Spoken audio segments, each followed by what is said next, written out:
Kot rečeno, še drugi zgled.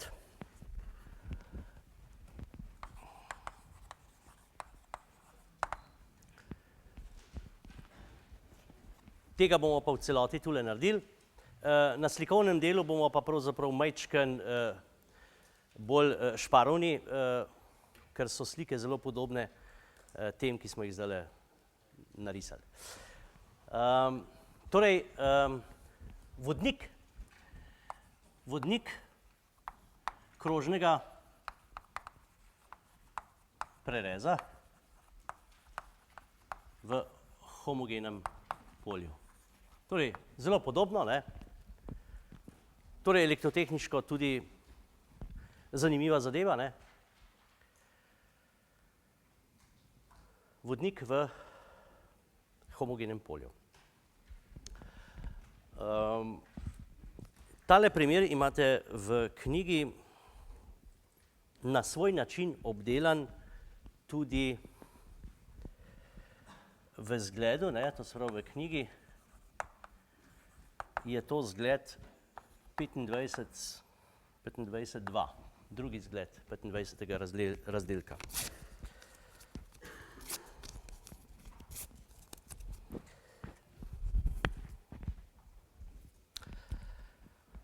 No,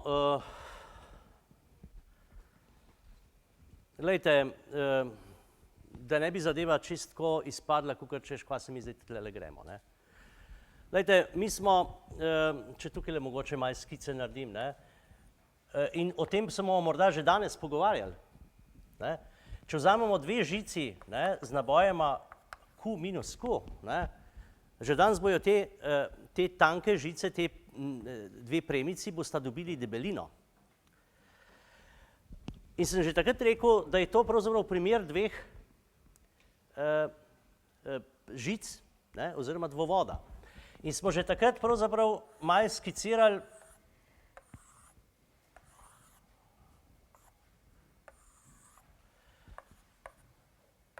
te silnice. Naprej, a ne, takole, torej, in tako dalje, ne.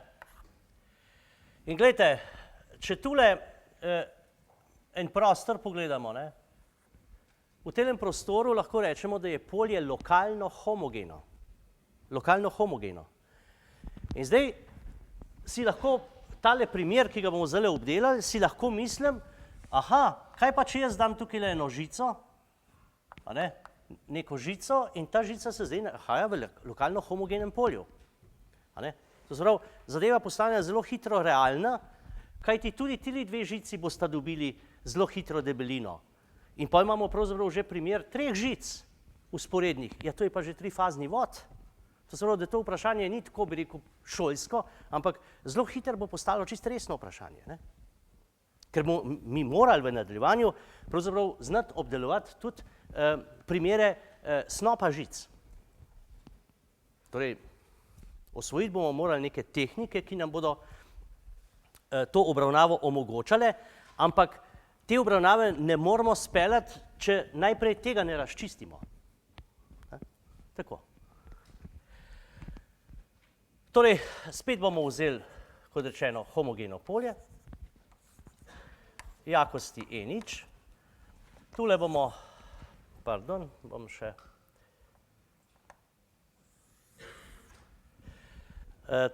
tale val v prerezu, ne, krog, narišite malo večji, da boste potem še kasneje določene stvari označili.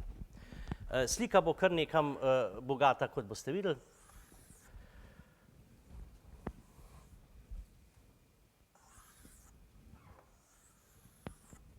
Rečemo takole.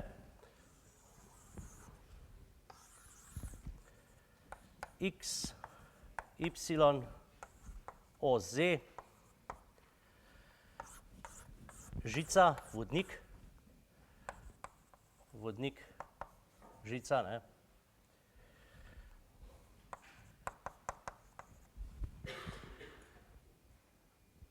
Takole. No, zdaj neka točka tule, ne, bo določena s kotom Φ, a ne. To bo tista točka T, ne. No, in mi smo včeraj ugotovili, da je E normalni v točki T enako sigma v točki T z 2 epsilon nič. To smo ugotovili. Tako. No, zdaj pa poskušajmo določiti porazdelitev sigma. Torej, naša naloga bo določiti porazdelitev tega influiranega naboja. No, takole. Rekli smo pa že včeraj, električno polje je vsota primarnega in reakcijskega polja. To smo rekli. Zdaj, primarno polje je homogeno, usmerjeno v x, smeri x vsi, to vidimo. E1 pa povzročajo naboji na tem valju. No, pa bi zdaj najprej, no, sej lahko kar nadaljujemo, ne? To se pravi, sigma v točki T z 2 epsilon nič je zdaj E normalni, smo rekli v točki T, to pa je po tem razcepu enako tudi E nič normalni na tistem mestu plus E1 normalni na tistem mestu.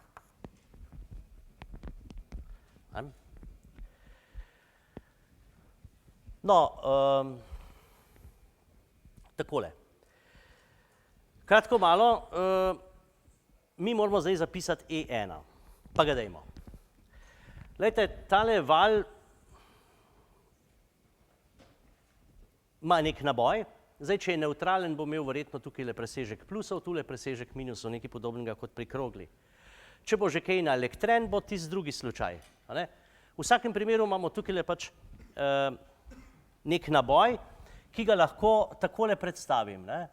Se pravi, naboj na tej žici jaz lahko predstavim kot zloženko naelektrenih trakov. O tem smo itak že razpravljali kdaj.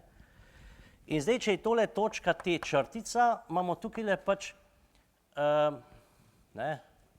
T črtica, imamo tukaj pač sigma na tistem mestu. Krat dl črtica. To se pravi, širina tega traku naj bo dl, gostota pa tole. In tole je sedaj diferencial naboja na dolžinsko enoto. Takole, na tem mestu. To se pravi, ta naelektrena premica ima tolikšen naboj in ta naboj je enak sigma krat širina. Tako. In včeraj smo rekli, da je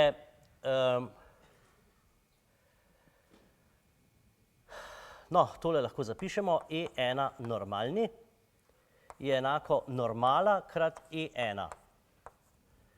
Na tistem mestu bom še to zraven pisal.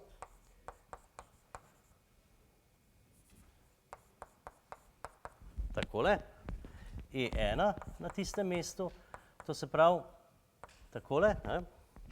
Zdaj, E1 smo počeli zapisali, to je normala. Normala je kaj? Normala v tej točki, to je normala.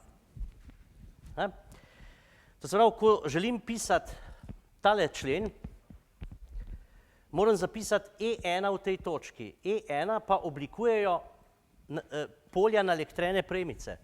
Ta polja pa zapišem s pomočjo, rečemo, tegale distančnega vektorja P. Ta distančni vektor P je vektor, ki kaže od T črtica k točki T. No, in zdaj nadaljujemo. Tukaj bo seveda prišel integral, ker moram seštevati prispevke. Vsak prispevek bo pa kaj? 1 z 2 pi epsilon nič, to je polje naelektrene premice, krat sigma na tistem mestu krat dl črtica, krat distančni vektor z distanco na kvadrat. To se pravi, to je mali q, diferencial.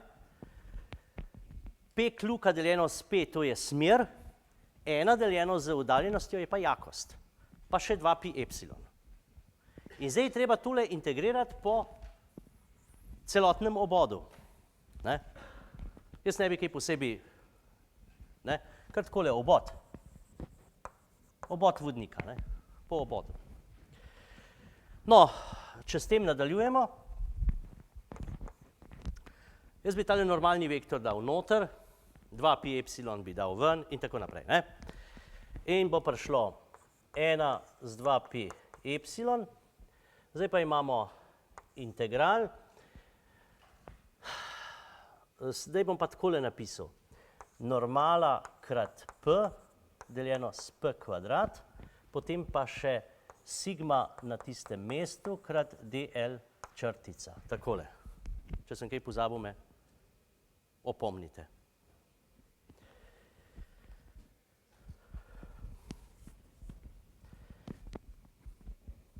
No, zdaj imamo tukaj ta skalarni produkt in dajmo si pogledati, kaj tole je. Kaj tole je? Glejte, tukaj bi jaz tole potegnil skozi os in na tale konec. Potem bi pa tole dopolnil v trikotnik. In ker je trikotnik tak, kot je, da je hipotenuza skozi središče tega kroga, vemo iz geometrije, da je tole pravi kot. Je tako? To je pravi kot. Velja? In zdaj, če je tole kot alfa, ki je odgovoren za tale skalarni produkt, ne? Torej P in N ležita pod kotom alfa. Potem je ta kot alfa tudi tule. Ne? To se pravi, da jaz lahko tole zadevo takole pišem. Normala krat P, to je absolutna vrednost tega vektorja, krat absolutna vrednost tega vektorja, krat kosinus kota. To se pravi, bo tukaj prišlo 1 krat P krat kosinus kota alfa. Se strinjamo? No, tule je pač P kvadrat in se P okrajša. Tole pa dalje pišemo tudi, namenoma bom takole pisal, P deljeno s kosinus alfa. V dvojni ulomek bom dal. Zakaj? Glejte, P, to je tale dolžina, to je ta kateta. Če pa kateto delim s kosinusom tega kota, dobim pa hipotenuzo, hipotenuza je pa diameter oziroma premer tega valja. No, če mu damo radi A, je tole dejansko 1 z 2A. Se pravi, ugotavljamo, da je tole enako 1 z 2A. Če je pa to 1 z 2A, je pa to konstanta. Če je pa konstanta, gre lahko pa pred integral. Ja, integral sigma dl pa pomeni integral teh nabojev, premih nabojev. Če pa vse te naboje seštejem, dobim pa naboj žice. To se pravi, da je tole enako Q žice deljeno z 4pi epsilon nič A.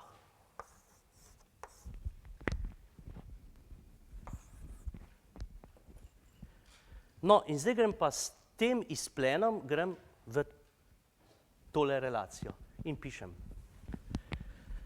Sigma v točki T z 2 epsilon nič je enako zdaj kaj? Ja, zdaj moram pa še tole zapisati. Tole imam, še tole mi manjka.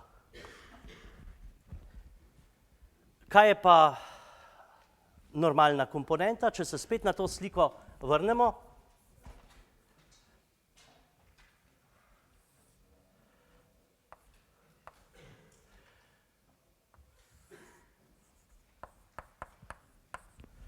v tej točki je E nič pač vektor, ki je vzporeden z x-om.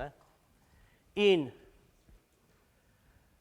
projekcija tega E nič na normalo je pa določena s tem kotom phi. Tukaj je pa kot phi.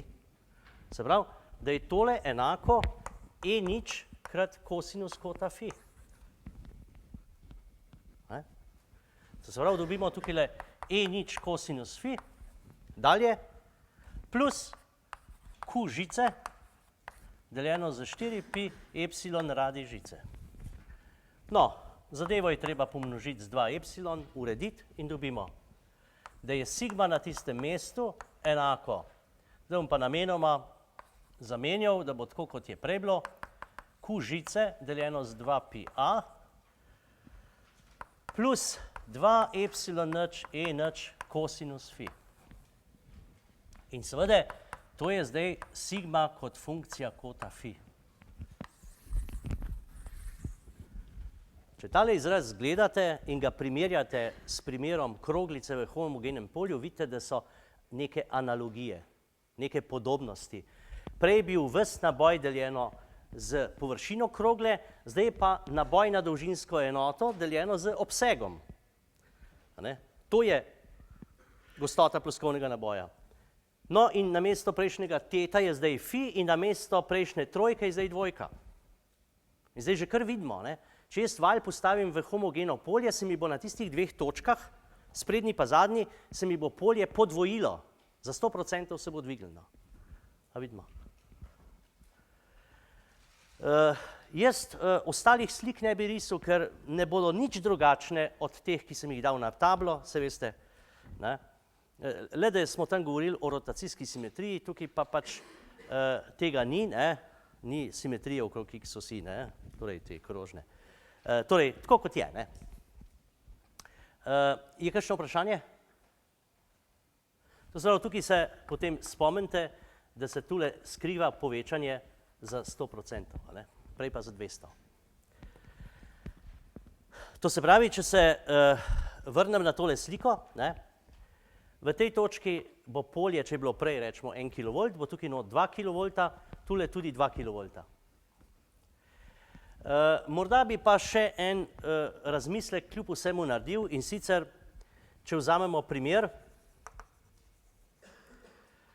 da je Q žice enak nič. Se pravi, da bi bila tista žica v tistem primeru nevtralna, rečemo nevtralna, pač obešena na svoje mesto, ampak nikamor priključena, rečemo. Takole, v tem primeru bi takle slučaj bil. Tukaj bi imeli pluse,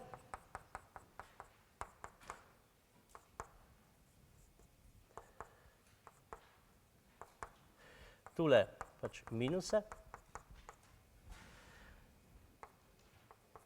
no, tule je ta naša sredina nekako. Takole bi bilo, tukaj bi se gostota plusov povečevala, enako gostota minusov. Zdaj pa tako, a bi lahko, če je tole x je nič, to je ta simetralna ravnina, x je nič, če bi se vprašali, kolikšen je potencial teh influiranih nabojev na simetralni osi. To se pravi v točkah na simetralni osi. Zna kakšen povedati? Kolikšno bi bilo reakcijsko polje oziroma njihov potencial v sredini? Oziroma, ja, nič. Zato, ker ti minusi ustvarjajo tolikšen prispevek kot tudi plusi. Ker vsak tale naboj, tule, ima svoj plus na tej strani in one dva oblikujeta pravzaprav primer 2 enakih nabojev različnega predznaka. In če je za njo tole potencial nič, je tudi za vse druge pare, to se pravi, to je enako nič. Se pravi, lahko rečemo, da je končni potencial na ravnini x je nič enak štartnemu potencialu na x je nič. Štartni potencial je pa potencial, ki ga je imelo na tistem mestu homogeno polje. No, in če se zdaj vrnem nazaj na tole sliko, in tukaj govorim, da je tukaj lokalno homogeno polje, prej sta pa ta dva naboja imela tukaj neko ekvipotencialko, ki je takole šla. To se pravi, ta žica, ki jo bom obesil med 2 drugi žici, bo zavzela takšen potencial, kot ga je prvotno imela simetralna ravnina, oziroma v tem primeru pač tista ekvipotencialka, ki je šla skozi sredino. Se razumemo? No, in ta pojem, to dejstvo bomo enkrat kasneje uporabili. Da ko bom zapisoval potencial neke žice, bom upošteval, kakšen je prispevek ostalih žic na njenem mestu. Plus še lastni prispevek. Ne? No, se boste videli. Kratko malo ta insert nam bo ob neki priliki prav prišel. Takole. Kot rečeno, kakšnih posebnih slik ne bi več tukaj risal. Ne? So zelo podobne tistim, ki sem jih predal na tablo. Je kakšno vprašanje? Ne. Prosim?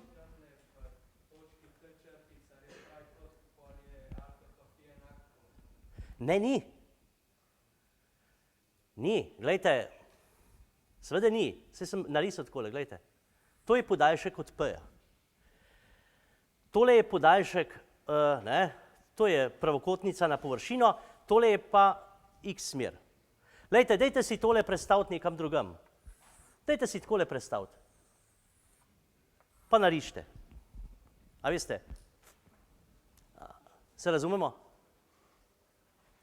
Tukaj je tale zadeva na tabli slučajno skoraj da vodoravna, ne? Pa vas to moti. Ne? To točko dajte malo zapeljati gor ali dol, pa bo vse jasno.